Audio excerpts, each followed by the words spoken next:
quanto mais se desenvolve a vida de oração, vemos uma Teresa cada vez mais livre.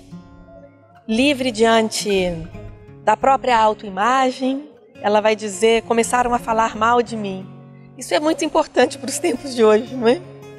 Ela vai ser livre do que falam dela, ela vai ser livre diante das pessoas, vai ser natural nas suas relações, vai se relacionar com pessoas de todos os estratos sociais. Em nada se assemelha a uma espiritualidade intimista. Ela inclusive vai dizer, primeiro, que não considerava e não achava que a oração, desconfiava daqueles que na oração ficavam como que encapuzados, ou dentro de um casulo, encasulados. Ela desconfiava. Então ela dizia, faz-me rir, pessoas tão sérias na oração e depois, por um problema qualquer, já perdem toda a sua devoção. A oração, ela se prova na vida. Ela se prova especialmente nas relações que as pessoas realizam, não é? Entre si, relações de todos os tipos.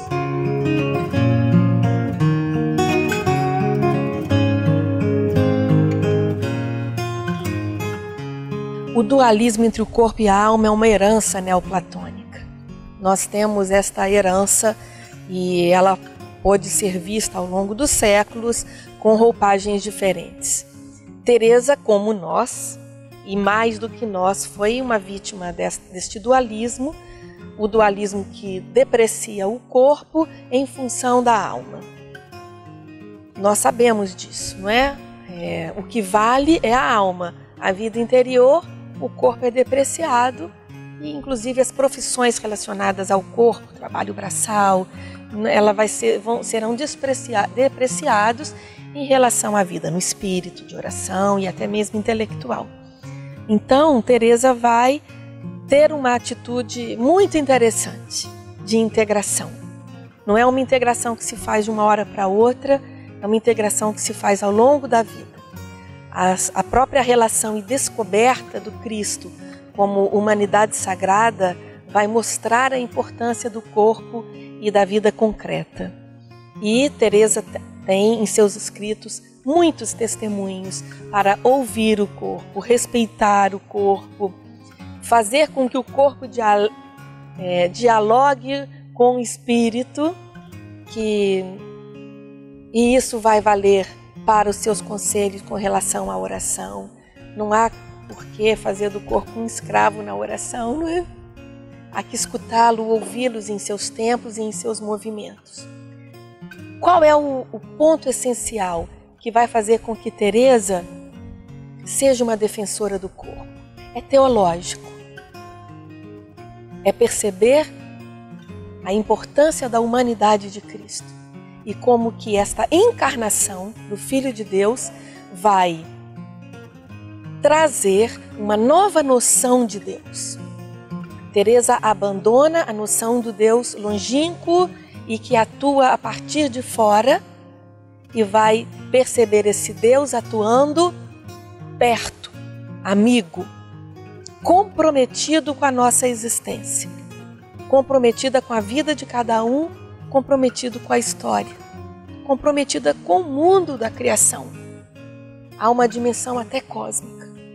Tudo isso nos traz pela humanidade de Cristo, pela encarnação. Há uma renovação da própria noção de Deus. Ela percebe que Deus é um Deus comprometido com a vida humana. É um Deus que quer estar presente, mas é um Deus que respeita o momento da pessoa, é um Deus paciente.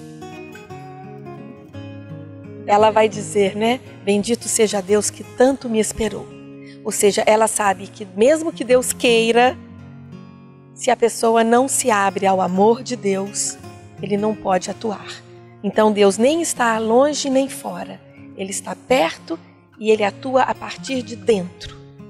Por isso a importância da liberdade humana. A pessoa tem que querer. E nada melhor do que ser seduzida por este amor de Deus para querer amar e amar concretamente os irmãos e as irmãs, a começar dos que estão próximos. Teresa é a testemunha de que Deus faz em nós, nela e em cada ser humano, uma história. É uma história de oração, uma história de liberdade, uma história do próprio conhecimento de Deus. Ela vai ter um conhecimento trinitário profundo e uma relação muito integrada com o Pai, o Filho e o Espírito. Aquele Filho que se suja de terra, sagrada humanidade, e aquele Pai que assume em tudo este amor do Filho por todos nós e se compromete conosco. Portanto, é um desenvolvimento de uma história que é uma história que envolve a psicologia de Teresa e também o intelecto, o conhecimento. A experiência de Santa Teresa é uma forma de conhecer a Deus. É uma forma de conhecimento.